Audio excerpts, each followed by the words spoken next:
I'm Bobby Rhine for FCDallas.com, here to preview FC Dallas and Sporting Kansas City as they're set to square off on Sunday evening at Pizza Hut Park. Here's a look at the Subaru Keys to the game.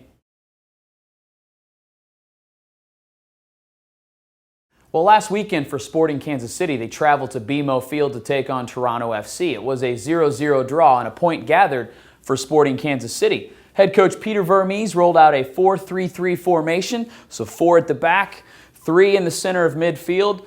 Omar Bravo, Teal Bunbury, and Ryan Smith really lead the way up top. For FC Dallas most recently, it was a 1-0 home victory over the New England Revolution. Marvin Chavez scored his first goal of the season, while Jair Benitez made his return to the left side of defense. And Kevin Hartman made headlines for FC Dallas on the night when he gathered his 100th career shutout. The first key to the game on Sunday evening is to create width. Most recently, Sporting Kansas City at BMO Field against Toronto FC. You can see in this clip here that Toronto is looking to win the ball quickly. They're anxious to gain back possession. However, it makes them susceptible to a counter. It's João Plata that finds the ball high and wide on the left side of midfield. It's Tony Tchani that picks him out.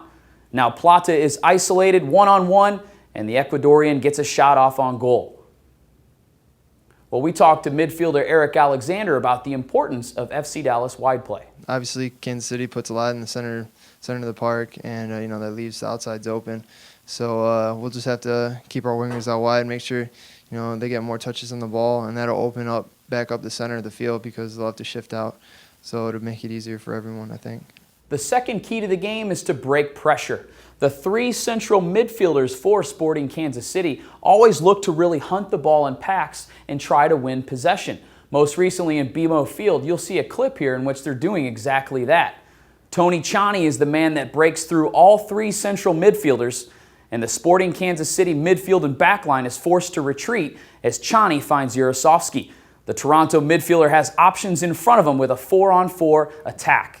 Nothing comes of it, but the initial pressure was broken, and it was much to the advantage of Toronto. We spoke to FC Dallas midfielder Andrew Jacobson about the importance of breaking initial pressure.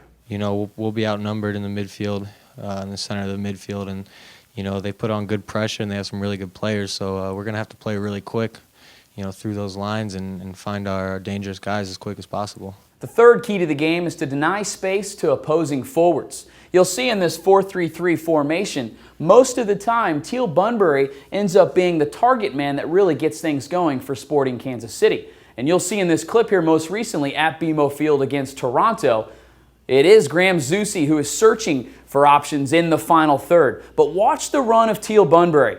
Now he's found some room at the top of the box, and the U.S. international uses his strength to unleash a chance on target.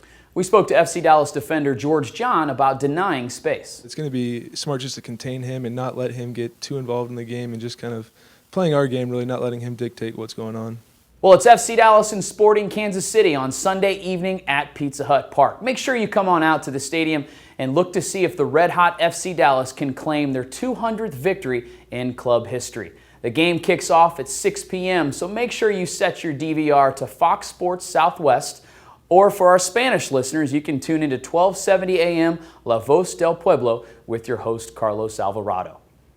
Well, FC Dallas is unbeaten in their last 9 games. They'll look to continue their fine run of form on Sunday evening. For FCDallas.com, I'm Bobby Rhine.